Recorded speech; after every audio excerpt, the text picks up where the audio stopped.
আসাদুদ্দিন ওয়াইসি ভারতের লোকসভার গুরুত্বপূর্ণ একজন এমপি। তিনি হায়দ্রাবাদ থেকে সর্বশেষ লোকসভা নির্বাচনে নির্বাচিত হয়েছিলেন। তার দলের নাম অল ইন্ডিয়া মজলিসে ইত্তেহাদুল মুসলিমিন বা AIMIM। দলের সংক্ষিপ্ত ইংরেজি নামের শেষ 3 বর্ণের কারণে তার দল মিম পার্টি নামে পরিচিতি পেয়েছে সারা ভারতে। ভারতে মুসলমানদের হয়ে তিনি সবসময়ই উচ্চকণ্ঠ। বাবরি মসজিদের জায়গায় রাম মন্দির নির্মাণ, 3 তালাক প্রথা বাতিল, নাগরিকত্ব আইনসহ মুসলমানদের লক্ষ্য করে নরেন্দ্র মোদীর নেতৃত্বাধীন ভারতীয় জনতা পার্টি সরকারের সকল নীতির বিরুদ্ধে লোকসভার ভেতরে এবং বাইরে সোচ্চার তিনি। তবে ভোটের মাঠে তার ভূমিকা নিয়ে ভারত জুড়ে নানা কথার প্রচলন রয়েছে। বিশেষত মোদী বিরোধী অধিকাংশ দল তাকে মোদীর পক্ষে পরোক্ষ ভূমিকা পালনকারী নেতা হিসেবে আখ্যা দেন। আগামী নভেম্বর মাসে ভারতের অন্যতম রাজ্য বিহারে বিধানসভা নির্বাচন অনুষ্ঠিত হতে যাচ্ছে।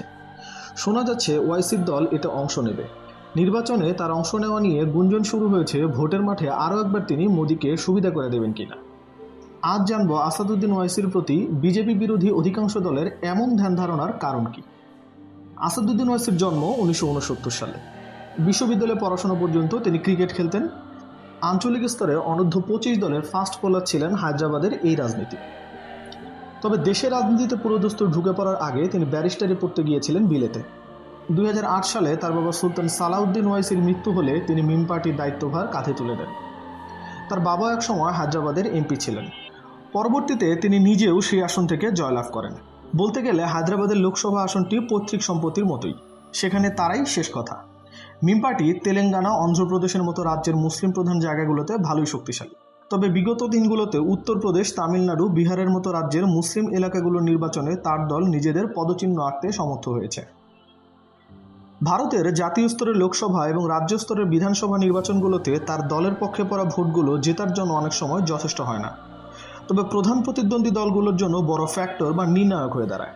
আসাদুদ্দিন ওয়াইসির দল সাধারণত যে কোনো নির্বাচনে মুসলিম ভোটগুলোকে বাক্সে আনতে প্রচারে ঝাঁপিয়ে পড়েন। দেখা যায় কিছু জায়গায় তারা সফল হন। মূলত এই সমীকরণটি তাকে দুর্নামের লক্ষ্যবস্তুতে পরিণত করেছে। ভারতের রাজনীতিতে কংগ্রেস ও বিজেপি দুটি ধারা। বিজেপির বিরুদ্ধে বর্তমানে কংগ্রেসের নেতৃত্বে বিজেপি বিরোধী জাতীয় এবং আঞ্চলিক স্তরের দলগুলো ইন্ডিয়া জোট গঠন করেছে।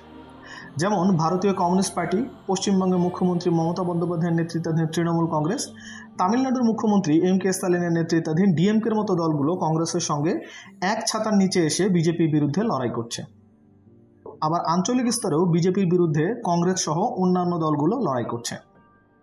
যেমন পশ্চিমবঙ্গে তৃণমূল কংগ্রেস, উত্তরপ্রদেশে অখিলেশ যাদবের সমাজবাদী পার্টি, বিহারে লালু প্রসাদ যাদবের রাষ্ট্রীয় জনতা দল RJD প্রভৃতি দলগুলো জাতীয় স্তরে এবং আঞ্চলিক স্তরে বিজেপির বিরুদ্ধে লড়াই করছে। মোট কথা, বিজেপির সাম্প্রদায়িক এবং হিন্দুত্ববাদী নীতির বিরুদ্ধে যে কোনো নির্বাচনী লড়াইয়ে প্রগতিশীল, ধর্মনিরপেক্ষ এবং উদারপন্থী নীতিকে সামনে তুলে আনেন কংগ্রেস এবং কংগ্রেসের জোটভুক্ত দলগুলো। জাতীয় এবং আঞ্চলিক স্তরে কম বেশি এটি বর্তমানে ভারতের নির্বাচনী চালচিত্র। এসব নির্বাচনে মোদী বিরোধী দলগুলো প্রত্যাশা করে তারা হিন্দু, মুসলিম, দলিত, আদিবাসী নির্বিশেষে বিজেপি বিরোধী ভোটগুলোকে একাট্টা করবে। কিন্তু আসাদুদ্দিন ওয়াইসি কিংবা তার দল মোদীর হিন্দুত্ববাদী সাম্প্রদায়িক প্রচারের বিপরীতে ইসলাম ধর্ম এবং মুসলিম পরিচয় সামনে রেখে মুসলিম ভোটগুলোকে এক বাক্সে আনতে চায়। এর ফলে দুটি ঘটনা ঘটে। প্রথমত, যে কোনো জায়গায় মুসলিম ভোট বিভক্ত হয়ে একাধিক বাক্সে পড়ে যায়, যার ফলে মোদী বিরোধী শিবির দুর্বল হয়, অথচ হিন্দু ভোটের সিংহভাগ চলে যায় বিজেপির বাক্সে, যার ফলে বিজেপি নির্বাচনে জয়লাভ সহজ হয়ে যায়। অনেক মুসলিম সংখ্যাগরিষ্ঠ আসনেও এ ধরনের প্রভাব পড়ার নজির দেখা গেছে।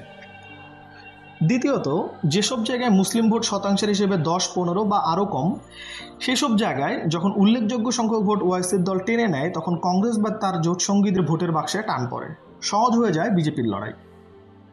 বিজেপি বিরোধী লড়াইকে আসাদুদ্দিন ওয়াইসির দল কীভাবে দুর্বল করেছে তা তুলে ধরতে ভারতীয় বিরোধী দলগুলো যে উদাহরণ সামনে আনেন তার একটি দৃষ্টান্ত পাওয়া যায় 2020 সালে বিহার বিধানসভা নির্বাচনের ফলাফলের দিকে চোখ বোলালে।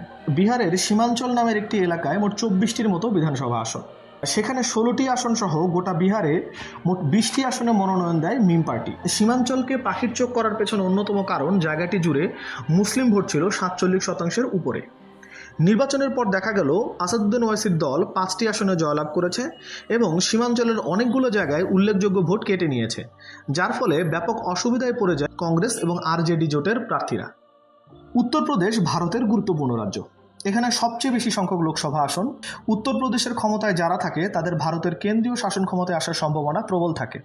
কিংবা দর কষাকষিতে সুবিধাজনক জায়গায় থাকেন। 2022 সালে যে নির্বাচনের মধ্য দিয়ে যোগী আদিত্যনাথের মতো হিন্দুত্ববাদী নেতা আবারও ক্ষমতায় আসেন, সেই নির্বাচনে আসাদুদ্দিন ওয়াইসির দল ব্যাপক সুবিধা করে দেয় বিজেপিকে।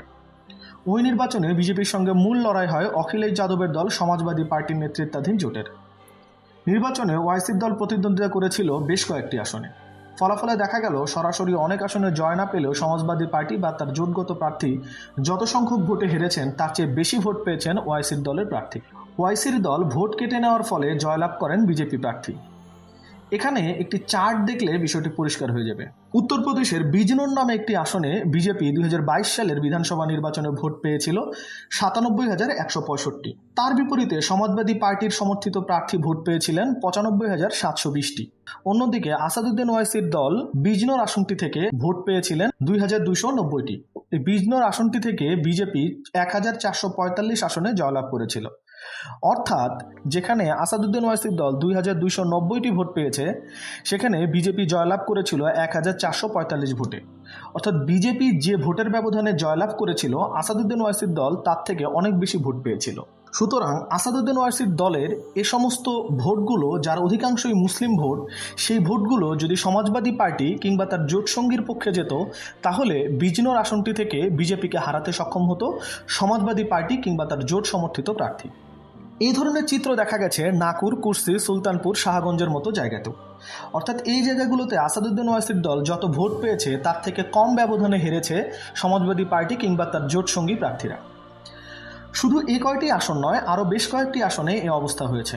অন্ধ্রপ্রদেশ, তেলেঙ্গানা, মহারাষ্ট্র সহ মুসলিম অধ্যুষিত অঞ্চলে গিয়ে মুসলিম ভোটকে নিজের পক্ষে টেনে এভাবেই নানা সময়ে বিজেপির হিন্দুত্ববাদী জয়রথকে সুবিধা করে দিয়েছে আসাদুদ্দিন ওয়াইসির দল। আসাদুদ্দিন ওয়াইসির দল বিহারের আসন্ন নির্বাচনেও ভোটে লড়াই করার প্রস্তুতি নিচ্ছেন। তিনি বিহারের রাজনৈতিক সফর করছেন। ধারণা করা হচ্ছে আগের বারের চেয়ে অনেক বেশি জায়গায় প্রার্থী দেবেন তিনি। কংগ্রেস ও লালু প্রসাদ যাদবের আরজেডি জোটবদ্ধ হয়ে লড়াই করবেন এই নির্বাচনে। বিজেপিকে আটকানোর এই লড়াইয়ে ওয়াইসিকে সাম্প্রদায়িক রাস্তায় না হাঁটার আহ্বান জানাচ্ছেন বিরোধী দলের নেতাকর্মীরা।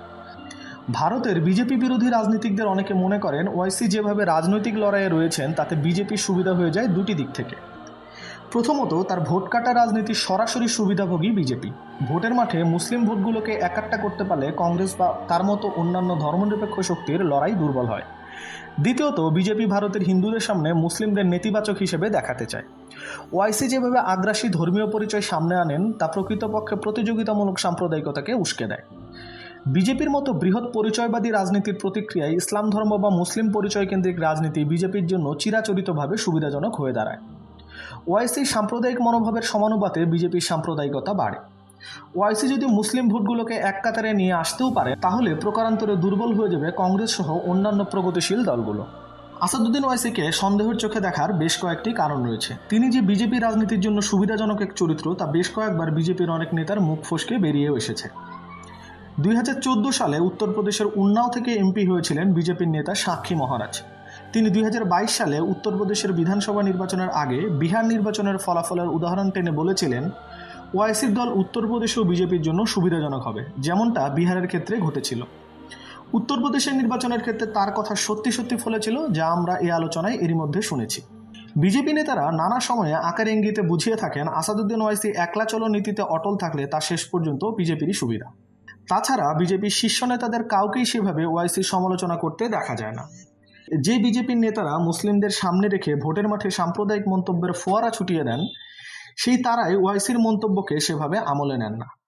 আসাদুদ্দিন ওয়াইসির এ ধরনের ভূমিকা নিয়ে বিজেপি বিরোধী দলগুলো বরাবরই সোচ্চার। লালু প্রসাদ যাদবের ছেলে আরজেডি নেতা তেজস্বী যাদব রাগঢাক না করে একবার বলেছিলেন, ওয়াইসির দল আসলে বিজেপির বি টিম। উত্তরপ্রদেশের সাবেক মুখ্যমন্ত্রী ও সমাজবাদী পার্টির প্রধান অখিলেশ যাদব একবার বলেছিলেন, আসাদুদ্দিন ওয়াইসি হলেন বিজেপিকে সুবিধা প্রদানকারী একজন নেতা। অন্যদিকে দিল্লির সাবেক মুখ্যমন্ত্রী এবং আম আদমি পার্টির প্রধান অরবিন্দ কেজরিওয়ালও তাকে নিয়ে মন্তব্য করেছিলেন। তিনি বলেছিলেন, ওয়াইসির মতো নেতারা ধর্মীয় উত্তেজনা দিয়ে বিজেপির ধর্মীয় উত্তেজনাকে শক্তিশালী করেন। আসাদুদ্দিন ওয়াইসি ভারতের রাজনীতিতে মুসলিমদের কণ্ঠস্বর হিসেবে খ্যাতি কুড়িয়েছেন। ভারতের পার্লামেন্টে তার তীক্ষ্ণ বক্তৃতা সবার নজর কাড়ে। নাগরিকত্ব আইনের বিরুদ্ধে জোরালোভাবে কথা বলেছিলেন তিনি। সংসদে তার আমি কাগজ দেখাবো না মর্মে বক্তব্য দেশ জুড়ে আলোড়ন সৃষ্টি করেছিল। তিনি ধর্মনিরপেক্ষতার পক্ষে দাঁড়িয়ে বলেন, আমি মুসলমান, আমি ভারতীয়, কেউ আমার দেশভক্তির প্রমাণ চাইতে পারে না। পার্লামেন্টের বাইরে তিনি বাবরি মসজিদ, গোরক্ষা, হিজাব ইস্যুতে স্পষ্ট অবস্থান নেন। তার বক্তৃতায় কোরআনের উদ্ধৃতি, সংবিধানের যুক্তি এবং রাজনৈতিক বাহাস একত্রে থাকে। ওয়াইসি নিজেকে মুসলিমদের রাজনৈতিক কণ্ঠস্বর হিসেবে তুলে ধরেন। তার স্পষ্টভাষী, যুক্তি নির্ভর এবং আবেগঘন বক্তব্য তাকে মুসলিম যুব সমাজে বেশ জনপ্রিয় করে তুলেছে। ভোটের রাজনীতিতে তার ভূমিকা বিতর্কিত হলেও তিনি ভারতের অন্যতম প্রভাবশালী সংখ্যালঘু নেতা হিসেবে নিজেকে প্রতিষ্ঠিত করেছেন।